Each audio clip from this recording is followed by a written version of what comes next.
Been a while, hasn't it? Hey, it's Palace Antonia, just Tony for short.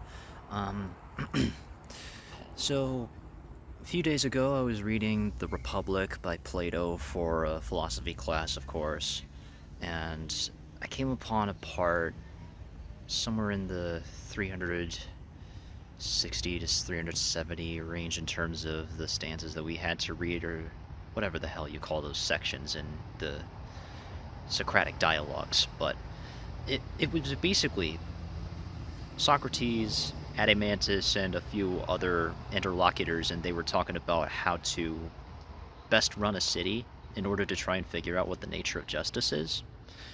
And Socrates had the brilliant idea that kids should be told some of the classic stories, but altered somewhat. Um, Basically, it amounts to telling the poets and writers how they should be telling the stories just to make the gods look good. You see where I'm going with this?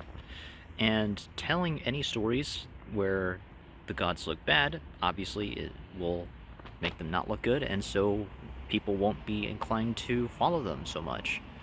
Um, Now, if you swap gods with Donald Trump or Mussolini or any other insert right wing politician here, or even folks like Stalin, I think, are in that same camp. But honestly, if you swap those names with any of the Olympians, then you have a recipe for never being able to criticize an authority figure. The thing is, the Republic, as my professor had pointed out in the previous semester when I had him for a social and political philosophy class, and even this semester for this ancient Greek philosophy class, he basically just outright said that the Republic was a quasi handbook of sorts, to paraphrase him heavily, for at the very least a soft fascist government where people don't step out of line, they don't ask any questions that would undermine how the government runs, and overall it's just not a very good situation to live in, and everybody just acts according to their place, never really living a fulfilling life. At least that's how things would be from an American perspective, but I'm sure that back in ancient Athens, things would have been seen as perfectly normal there. Of course, looking back on it now, we can see that these things that Socrates had suggested about telling certain kinds of stories and eschewing the others, basically excluding any stories that are not beautiful, only accepting the ones that make the gods look good as true, it just calls to mind how in the Torah, before it became the first half of the Bible, the Old Testament, God was portrayed as this very... I liken him to an abusive dad at times because he is very jealous. He gets pissed and punishes his quote-unquote children very severely for questioning him. All these other things that happened in the Bible that the Christians don't really want you to know about, because in the New Testament they recharacterized him as being all loving. That, I believe, is also what bleeds into the censorship of media today, and especially throughout all the 1900s in America. Like the Hays Code, which I believe is a 1930s rule for Hollywood that says that they couldn't portray anything like drugs or sex or glorify gangsters in any way. And some of that still bled over into the decades that followed up until like the 70s, and that's when things really started to shake up. The satanic panic of the 1980s, there was a lot of cries to, censor heavy metal and MTV and all these other things because they were subversive. Oh yeah, and Dungeons and Dragons too, because it was seen as a thing of witchcraft because of the fact that it featured magic and spells and fantasy stuff. That also, in and of itself, is an effect of the resurgence in Christianity that happened in the country.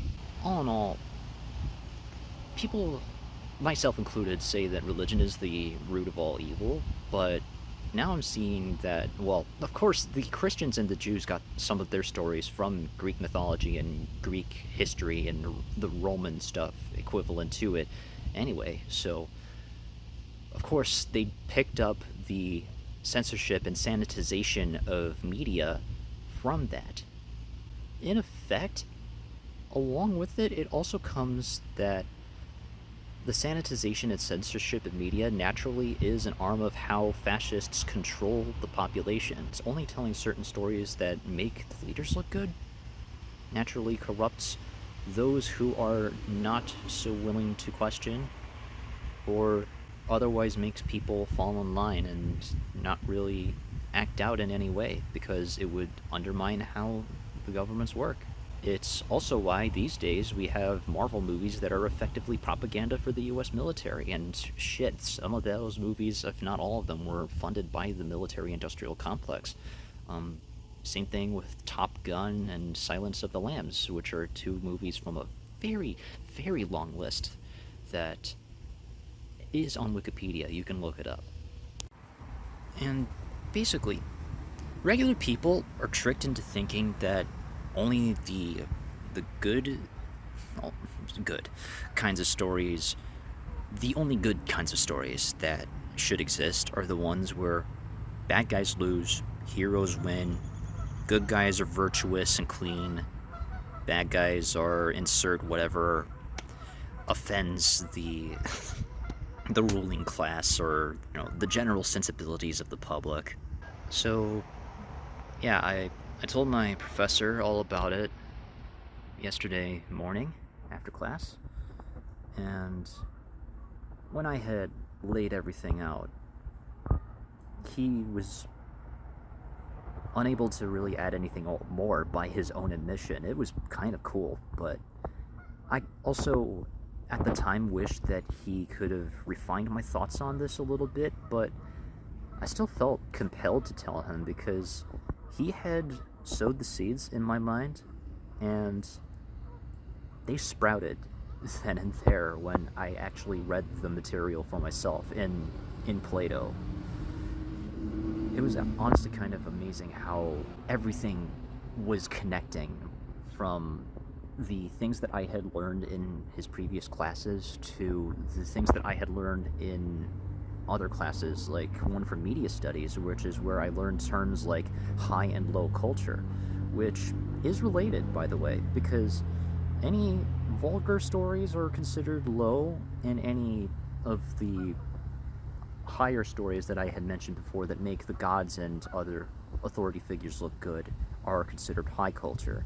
And of course, given the kind of system that we live in in the United States, we have the highest culture is stuff like Shakespeare, and the lowest culture is stuff that is made by non-white people. You could take the paintings from the Renaissance and call them high culture, and then the paintings from various groups in then you could take the groups in various tribes in Africa and the Americas and call them low culture. It's all art, right? And so the effect it creates is that it separates those two things into categories arbitrarily in order to make... You can see where I'm getting around, right? It's all a white supremacist conspiracy. I don't know, man. My thoughts really aren't refined on all of this. This is all... At the same time, though, it's not like it automatically follows that if you control media and you control storytelling, you can also control thought, because I think it is important that we not only, well, as George Carlin would put it, you don't just teach kids how to read, but you also teach them how to question what they read. Really give them the critical thinking skills that they need in order to discern what's fact and what's fiction. And in effect, what's truth and what's bullshit. That is something that we desperately need in the world that we currently live in which artificially generated images are running rampant, and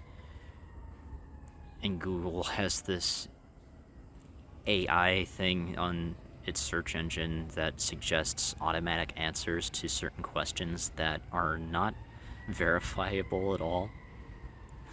And it's to the point where these fucking robots don't even know how to do complex math. Like, what the fuck is wrong with these things?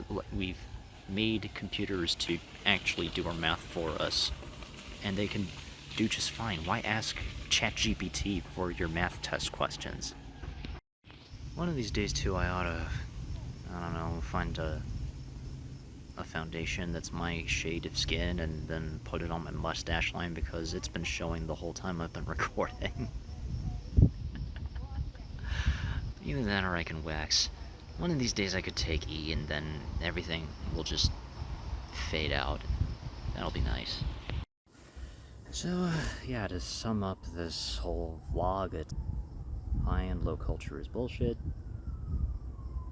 And it all comes from Plato, which then passes down to Christians, which begets book burnings, media censorship, and the control of thought.